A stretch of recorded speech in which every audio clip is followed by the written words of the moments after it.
نحمده ونستعينه ونستغفره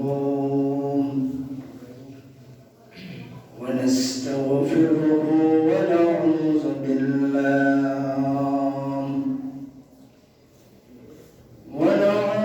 بالله من شرور أنفسنا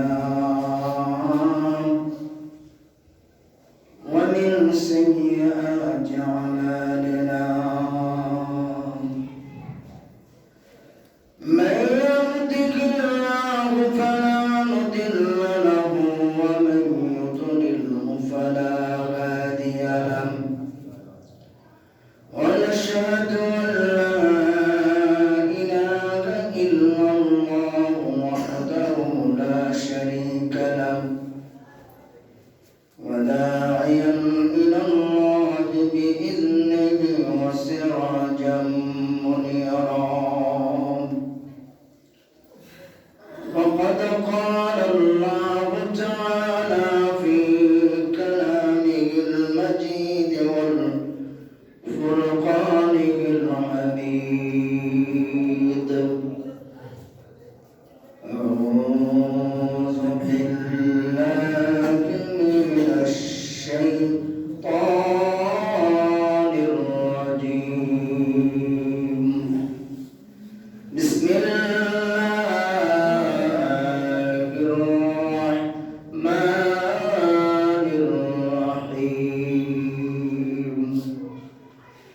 إن الله وملائكته يصلون على النبي يا أيها الذين آمنوا صلوا عليه وسلموا تسليما اللهم صل على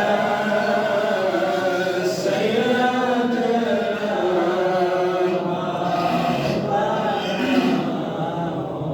محمد وعلى آل سيدنا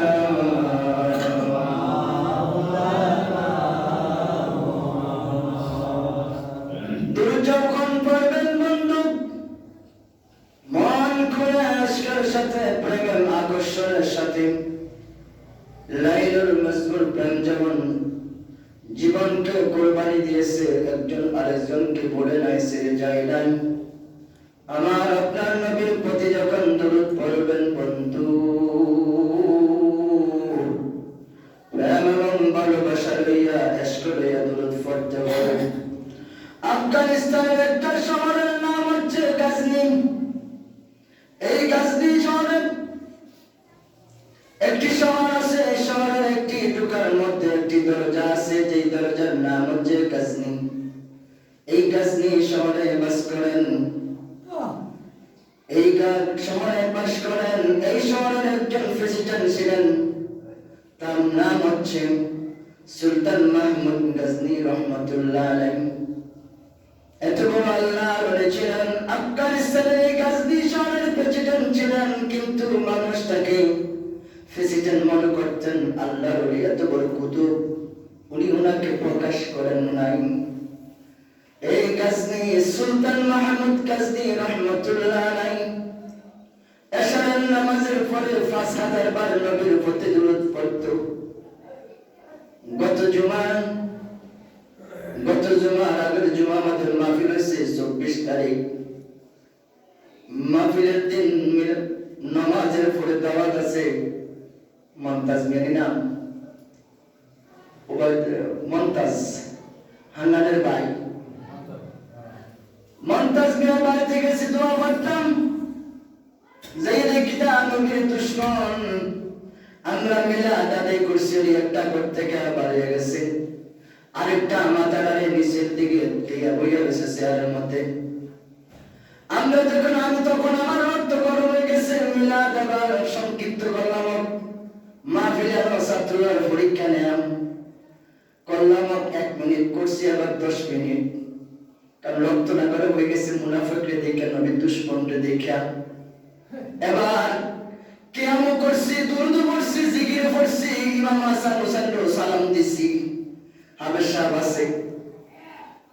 এবার যখন ওই যেটা শয়তান একটা পালিয়ে গেছে, কাউ আগুন লেগে গেছে, আরেকটা মাথা নিচু করে বইয়ে রয়েছে শয়তান। এবার মোনাজাত করছি, আবার হাতে বইয়ে রয়েছে, মোনাজাত তো ধরে না।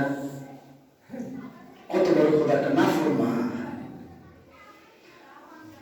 সুলতান মাহমুদ গজনী শহরের প্রেসিডেন্ট, কিন্তু দেশের জনগণ জানে উনি দেশের বাদশাহ, প্রেসিডেন্ট, রাজা। উনি যে এত বড় একজন কুতুব, এত বড় আল্লাহর ওলি, কিন্তু মানুষ জানে না। যারা আল্লাহর নেক বান্দা,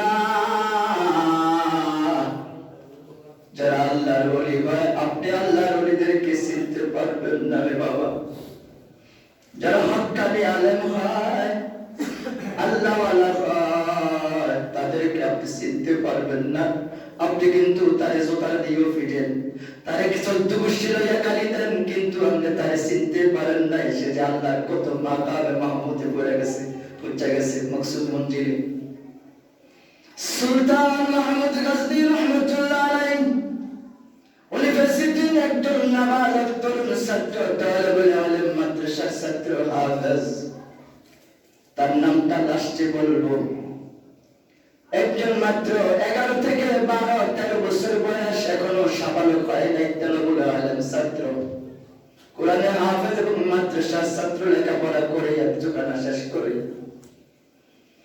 গজনী সুলতান মাহমুদ গজনী দরবারে এসে বলছেন, ও দেশের প্রেসিডেন্ট ও বাদশাহ, আমি আপনার কাছে 5000 দিনার পাই, এই দিনারগুলো আপনি আমাকে বুঝিয়ে দেন। সুলতান মাহমুদ গজনী প্রেসিডেন্ট রহমতুল্লাহ আলাইহি, তুমি কি বলতেছো? মাথা ঠিক আছে? ওই বাচ্চা মানুষ, তুমি আমার রাজদরবারে বসে আমার অপমান করো, তুমি আমার কাছে পারবা? তুমি আমার জীবনে দেখো না, আমিও তোমার দেখি নাই, স্বপ্ন জগৎ দেখি নাই, তুই কইতেছো আমার কাছে 5000 দিনার পাইবা? আপনার বিশ্বাস হয় না? তাহলে আপনার বিশ্বাসটা কি? প্রমাণ পেলে, দলিল পেলে, ডকুমেন্ট পেলে বিশ্বাস হবেন। সুলতান মাহমুদ গজনী রহমতুল্লাহ আলাইহি ছাত্রকে বলতে আছে, ছোট্ট আমাদের সামিরের মতো বয়স, ছাত্র বলতেছে, ও বাদশাহ, এই ছাত্র কিন্তু জানেন উনি যে একজন আল্লাহর ওলি কুতুব, যাকে বেলায়েত দিয়েছেন আল্লাহ তাআলা, যিনি সিজদায় চলে গেলে আল্লাহর সাথে কথা বলতেন। সুবহানাল্লাহ। ছাত্র কিন্তু জানে, ছাত্র কিন্তু কুতুবে রব্বানি, আল্লাহর ওলি। কেমন ছাত্র, কেমন ছাত্র! আর কুতুবের কাছে আসছে ছাত্র, তো আল্লাহর ওলি সব জানেন। আপনি দলিল চান? কি দলিল চান? দলিল লাগবো, ডকুমেন্ট লাগবো, আমি প্রমাণ দিব। দলিল হচ্ছে, আমি প্রত্যেক দিনে সারের নামাজের পরে আমি নবীর প্রতি দুরূদ পড়ি, আশক লইয়া, প্রেম লইয়া, আকর্ষণ লইয়া, আমার জীবন যৌবনের সমস্ত ভালোবাসা দিয়া। সুবহানাল্লাহ। আর আমরা দুরূদ পড়লে ঘর থেকে বেড়ে যায়, মুখটা কষ্টে লাগাইয়া তালা দিয়া বইয়া থাকি। যারা নবীর দুরূদকে ভালোবাসে না, যারা নবীর মিলাদকে ভালোবাসে না, তারা নবীর দুশমন, আল্লাহর দুশমন, তারা শয়তান, শয়তান মুনাফিক। ওই ছাত্র তরবিরের নামটা পরে বলবো।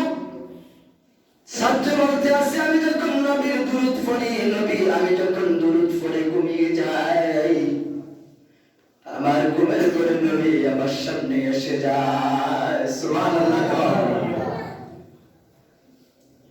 আজকে দুনিয়াটা ভালো মানুষের জন্য জেলখানা। যারা ভালো মানুষ, আল্লাহওয়ালা, মুত্তাকি, পরহেজগার, মুমিন, তাদের জন্য হচ্ছে জেলখানা, সিজ্জিন বলা হয়েছে, জেলখানা। আর যারা বেঈমান, হারামখোর, সুদখোর, নাফরমান, ইয়াবা, গাঞ্জাখোর, মানুষের সম্পদ লুণ্ঠনকারী, মা বোনদের ইজ্জত লুণ্ঠনকারী, তাদের জন্য হচ্ছে বেহেশত, জান্নাত দুনিয়াটা। গজনী রহমতুল্লাহ আলাইহি বললেন, ঠিক আছে, তুমি দলিল পেশ করো, ডকুমেন্ট পেশ করো। আমি যখন এশারের নামাজের পরে দুরূদ পড়ে যখন ঘুমিয়ে যায়, যার উপর এশক লইয়া প্রেম লইয়া ভালোবাসা লইয়া দুরূদ আদায় করি, ওই নবী স্বয়ং আমার কাছে এসে যায়। ওই নবী মদিনা মুনাওয়ারা থেকে আমার সাথে কথা বলে। সুবহানাল্লাহ বলেন না? সুবহানাল্লাহ বলেন না? আল্লাহু আকবার।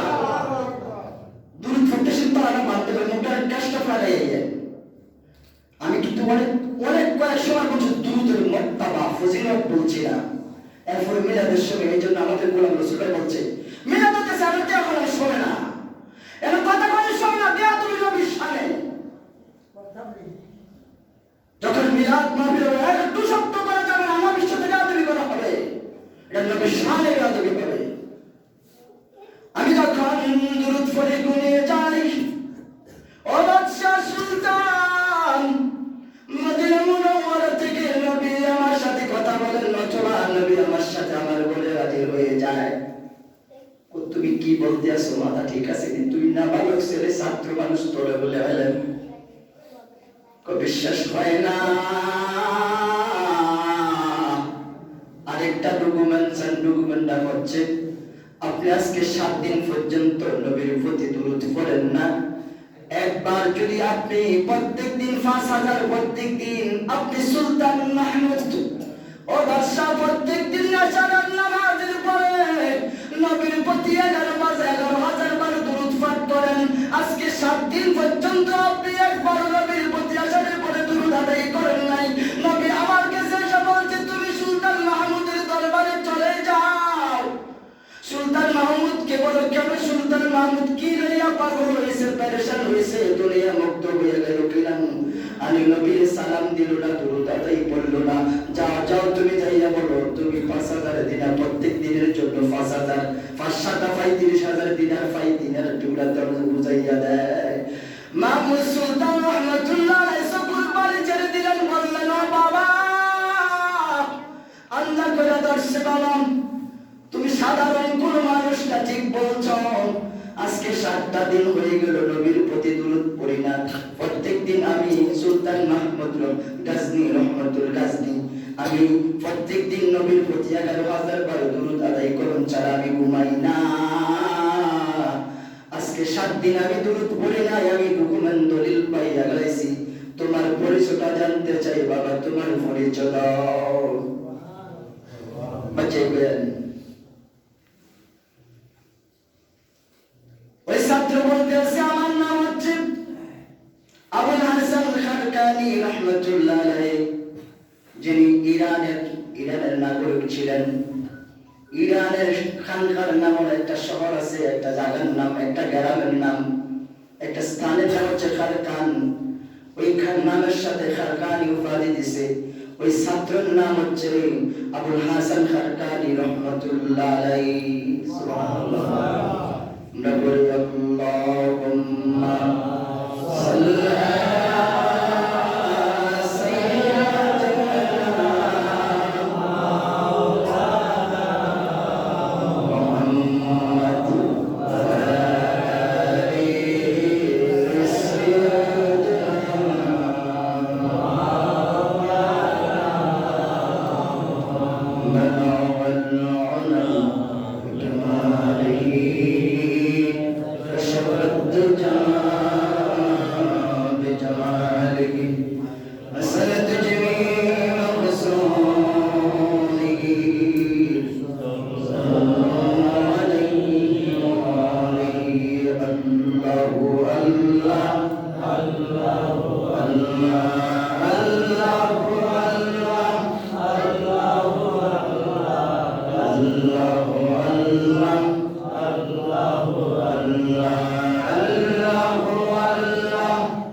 সম্মানিত মুসলিয়ানি কেরাম, পর্দার আড়ালের মা ও বোনেরা, আলোচনা কিন্তু সকলের উদ্দেশ্যে। আমার নিয়ত হচ্ছে ইন্নামা আমালু বিন্নিয়াত, কথা বলার আমার উদ্দেশ্য মকসুদ হচ্ছে মানুষ সকলকে শোনানো এবং মানুষ যেন শুনে হেদায়েত হয়। এজন্য গ্রামের মা বোনেরা, আগত মুসলিম কিরাম, আসসালামু আলাইকুম ওয়া রাহমাতুল্লাহি ওয়া বারাকাতুহু। মহান মুনিয়ান গরিয়ান মহান আল্লাহ তাআলা যিনি রহমান, আটলান্টিক সাগর তার নাম শুনছেন। এটার গভীরতা হচ্ছে 36,000 গভীরতা, 36,000 মাইল গভীর। আল্লাহু আকবার বলেন না? চিন্তা করছেন, সৌদি আরবে 6,000 মাইল দূরে, বাংলাদেশ থেকে 6,000 মাইল, আর 30,000 মাইল বাকি রয়েছে। তো ফিতি বিশ্বাস হয়ে যাবে। 36,000 মাইল গভীরতা এই আটলান্টিক সাগরে। এটার ফাঁসটা হচ্ছে 3,000 মাইল, 3,000। এটার ফাঁস লম্বাটা কতটুকু, এটা সীমা ছাড়া। এটা চাইয়া অনেকগুলো আশা 21টা সাগরের সাথে, মহাসাগরের সাথে লাগছে। আটলান্টিক, ভারত মহাসাগর, আরব সাগর, লোহিত সাগর, নাম করতে না সমাজে গেতেছে। তার নাম রহমান। তাফসীরে জালালাইন আসছে এই রহমানের পরিচয়। এই আটলান্টিক সাগরে কত কেজি পানি আছে? আমার কথা বুঝতে আছেন নি? কত কেজি পানি আছে আটলান্টিক সাগরে? কত গ্যালন পানি আছে? কত মিলিয়ন, বিলিয়ন, ট্রিলিয়ন, যারা শিক্ষিত তারা বলতে পারবো। কত হাজার, হিসাব জানে কেনা? সুন্দর উত্তর, মাশাআল্লাহ। ওয়াজ মূল্য লিখেছে উত্তরটা জানতে। এটা হিসাব জানে কেনা? দুনিয়ার কোন ক্যালকুলেটরে ধরতো না, কোন হিসাব করে কেউ হিসাব করতে পারতো না। এটার মধ্যে কত মন পানি আছে। তাফসীরে জালালাইন শরীফে আসছে এই সাগরের পানি যতটুকু পরিমাণ, এই পরিমাণ গুণা যদি কেউ করে, কেউ যদি বলে আল্লাহ আমি তো ভুল করছি, তুমি আমারে তোমার গোলাম হিসাবে, আমি তো নাখান্দা, এতদিন ফসা গন্ধার মধ্যে ডুবিয়েছিলাম, তুমি আমার কি মাফ করতে পারো না? তোমার নাম তো রহমান। সুবহানাল্লাহ। আল্লাহ কয় যে লোকটা তার 100 বছর, 200 বছর, 500 বছর, 1000 বছর হায়াত পাইছে, হায়াতের পরিমাণে যত গুণা আটলান্টিক সাগরে যত পানি আছে মাপা সম্ভব নয়। এই পরিমাণ গুণা যদি কোনো ব্যক্তি, কোনো কাফের, বেঈমান, ঈমানদার করে থাকে, একবার যদি বলে আল্লাহ তোমার নাম রহমান, তুমি আমাকে মাফ করে দাও, আল্লাহ পাবে তাকে মাসুম হিসেবে মাফ করে দাও, তাকে নিষ্পাপ ঘোষণা করলাম। সুবহানাল্লাহ। সুবহানাল্লাহ। কিসের টেনশন? নো টেনশন, নো প্যারেশান। নামাজ না পড়েন না, গুনাহ করছেন, আসেন না, ফিরে আসেন না, এটা বিষয় নয়। এই জন্য আল্লাহ তাআলার শুকরিয়া, আল্লাহ তাআলা বলে সম্মানিত সালাম দিছি কিনা মনে নাই, কথা তো উল্লেখ হয়েছে, সালাম দিছি, শুকরিয়া আদায় করি, জন্য শুকরিয়া আদায় করি যে মহান আল্লাহ তাআলা রহিম, রহমান। ওই রহমানের কথা বলতে যে হারিয়ে ফেলছি, যিনি আমাদেরকে দয়া করে আগে আসার ব্যবস্থা করে দিলেন, সেজন্য শুকরিয়া আদায় করি, আলহামদুলিল্লাহ। সম্মানিত সুধী মণ্ডলী, মুসলিম কিরাম, আজকের বিষয়টা হচ্ছে কবরস্থানের পবিত্রতা সম্বন্ধে। 2, 4, 5, 6 মিনিট, 7 মিনিট যায় বলি। কবরস্থান এটা বাংলা অর্থ, আরবি অর্থ হচ্ছে আলমে বারজাখ। মানুষ দুনিয়ার থেকে গর্ভে মারা গেছে সন্তান, তাকে মারি দেওয়া হয়। দুনিয়ার থেকে আসার সাথে সাথে মারা গেছে, তাকেও মারি দাফন করা হয়। অন্যান্য ধর্মগুলো তারা সিস্টেম মোতাবেক দেয়, কেউ হিন্দুরা আগে পুড়িয়ে ফেলে। মাটি দেওয়াটা এটা বাধ্যতামূলক না। তবে আমাদের শরীয়ত হানাফি মাযহাব এবং শরীয়তের বিধান হচ্ছে যত প্রাণী আছে সমস্ত প্রাণী থেকে মানুষের পচা দুর্গন্ধ সবচেয়ে ডেয়ারিং, সবচেয়ে বেশি মারাত্মক, এটা এফেক্ট করে, এটা ডাইরেক্ট ক্ষতি করে। এই দুর্গন্ধটা মানুষ যখন মারা যায়, মানুষ মারা যাওয়ার পরে শরীরটা ফুলে যায়, হয়ে গভীর আওয়াজ হইয়া নাইয়াটা ফুটে যায়, হেডটা ফুটে যায়। আল্লাহু আকবার। এই শরীরে দেখছেন কি পোশাক, কি আসর মানছি, কি করছি। অনেক সময় যদি করে মনে করি চোখের পানি চলে আসে যে এই সোনার শরীরে কত কত যত্ন করি। এই শরীরটা মাটি দেওয়ার 24 ঘন্টা পরে এই আমার নাভিটা, আমার পেটটা ঘাস হইয়া আওয়াজ কে শুনছেন? কথা বল না। এই যে নাভিটা ফুটে হেডটাতে ফুটতে যায়, বললাম মরে বললাতে মানে আওয়াজ হয়, ইলুকাত থেকে বিকট আওয়াজ হয়। এটা ফুটে নতুন কথা বলে শিখতে পারবেন আমার থেকে কিছু, আমার জ্ঞান নাই, আপনার থেকে এলাম কম আমার। এটার আওয়াজ আমরা দুনিয়ার মানুষ শুনতে পারে না। কারা শুনতে পায়? এই যে কুকুর, জীবজন্তু, ছাগল, বেড়া, দুম্বা, পশু পাখি, কীট পতঙ্গ, একটা পিঁপড়া কবরস্থানে শুনতে পায়। সুবহানাল্লাহ। মানুষ যদি শুনতে পেত, মানুষ ঘরবাড়ি ছেড়ে দিয়ে, ব্যবসা বাণিজ্য ছেড়ে দিয়ে, মানুষ দুনিয়া ছেড়ে দিয়ে 24টা ঘন্টা মসজিদে পড়ে থাকতো, বলতো আমার দুনিয়ার স্ত্রী সন্তানের প্রয়োজন নাই। আল্লাহু আকবার। এটার নাম হচ্ছে বাংলা কবর, আরবিতে হচ্ছে আলামে বারজাখ। এই কবরটা বলা হয়েছে রিয়াজুল জান্নাহ। এই কবরটা কারোর জন্য, আমার জন্য জাহান্নামের, আমার কবরটা জাহান্নামের দুটো হয়ে যেতে পারে। জাহান্নামের সাথে যা যোগাযোগ করে যেতে আমার কবর। আমি পাগড়ি টুপি লাগাইছি, এই টুপি পাগড়ি দাবি, এই কথা বলা রক্ত নাই। যদি রবের বিধান আমার মধ্যে, রাসূলের আদর্শ, মহাব্বত, ভালোবাসা, গাউসে পাকের ফ্যান, আফাক ফান্নতুলের ফ্যান, ভালোবাসা যদি না থাকে, অর্থাৎ আল্লাহ রাসূলের বিধান যদি না থাকে, আমি মোল্লা কুতুবের 1 পয়সা দাম আল্লাহর কাছে নাই। আপনারা যারা আছেন, আপনাদের দাম আকাশচুম্বী থাকতে পারে, আছে। এই কবরের মধ্যে এই জন্য বলে আমরা দোয়া করি, আর কবরটা কারোর জন্য জান্নাত, কারোর জন্য জাহান্নাম হয়ে যায়।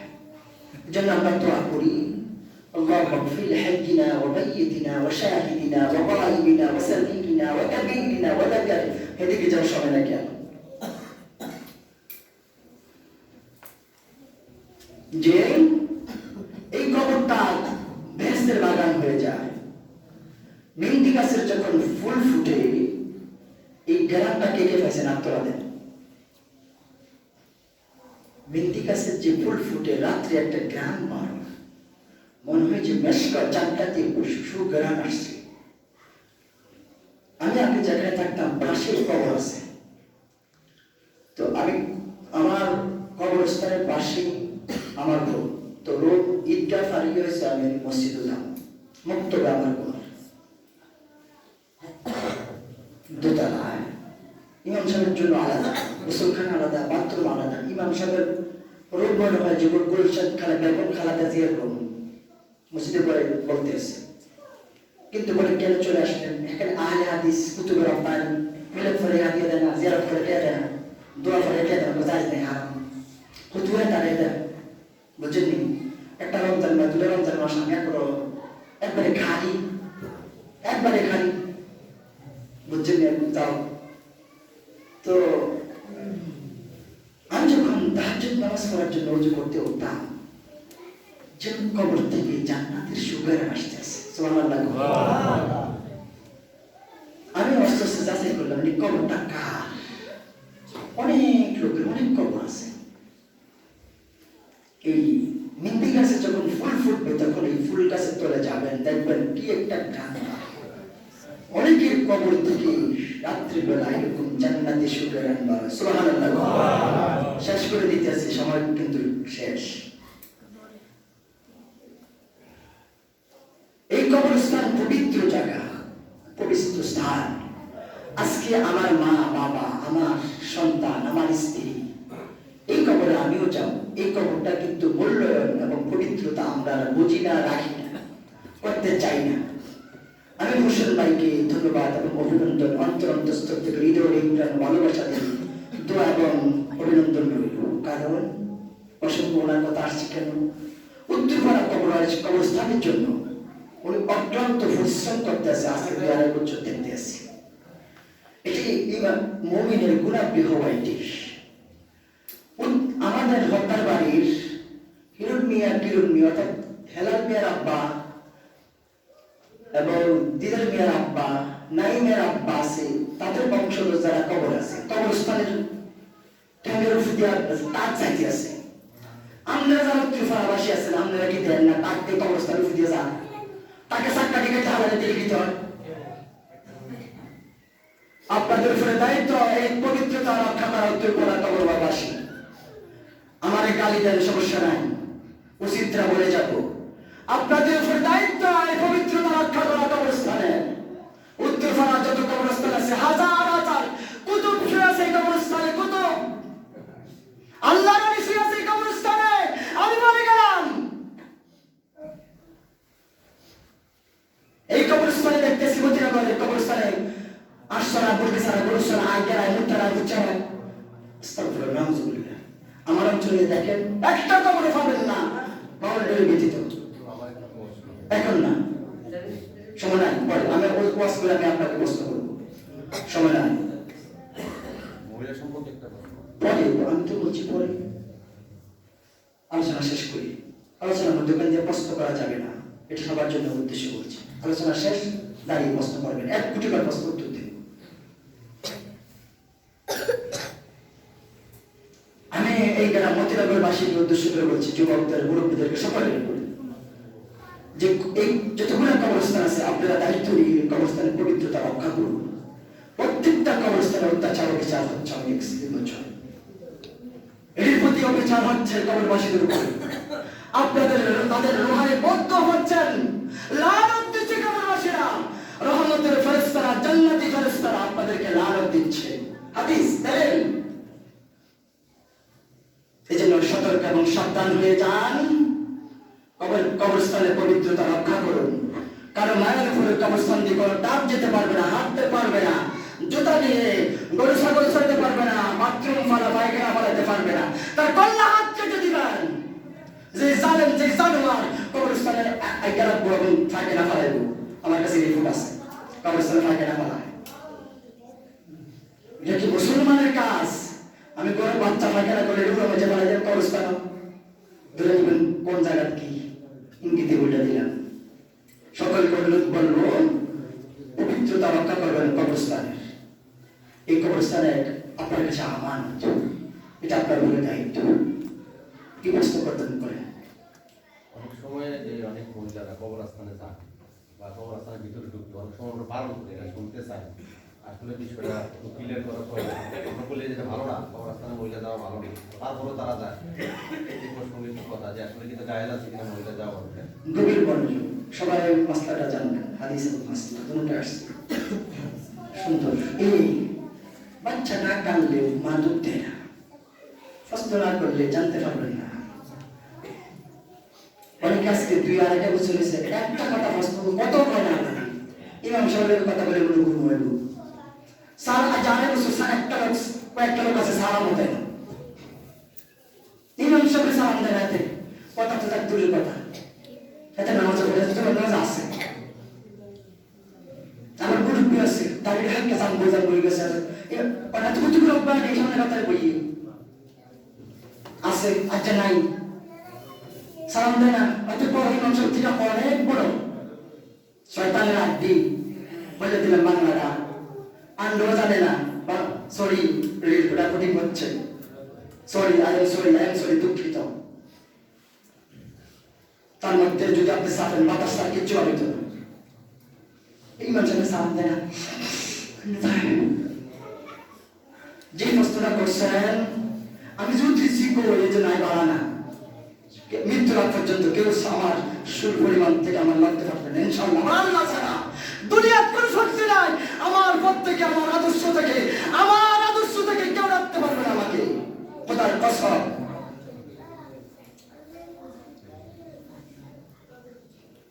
মাসালা হচ্ছে মহিলারা কবরস্থানে যাবে, জিয়ারত করতে পারবে, ফর্দা পরিধান করবে, ফর্দা মানবে, ফর্দা করে এবং তার শরীয়তের গণ্ডি যতটুকু এখানে বাউন্ডারি আছে, এই বাউন্ডারির বাইরে থেকে দূরত্বতা বজায় রেখে আইরিভেদ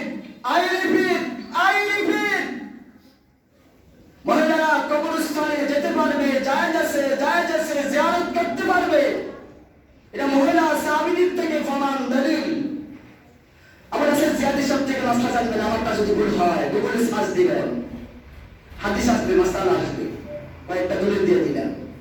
আমারটা বাদ, আমার তো এলাকা বাদ নাই। মহিলারা জিয়ারত করতে পারবে শরীয়ত পর্দা পালন করে, দূরত্বতা বজায় করে। এটা যে সীমানা আছে, সীমানার বাইরে দাঁড়িয়ে আপনি কোরআন তেলাওয়াত করতে পারবেন, জিয়ারত করবেন, দুরূদ পড়বেন। আপনি আপনার বংশধরের জন্য না পড়লাম, আপনাদের বংশধরের জন্য কবরস্থানে যে পর্দা করে শরীয়তের বিধান মেনে আপনি জিয়ারত করতে পারবেন, কোরআন তেলাওয়াত করতে পারবেন। ওয়া আখিরু দাওয়ানা আলহামদুলিল্লাহি রাব্বিল আলামিন। মা আসসালাম, আসসালামু আলাইকুম।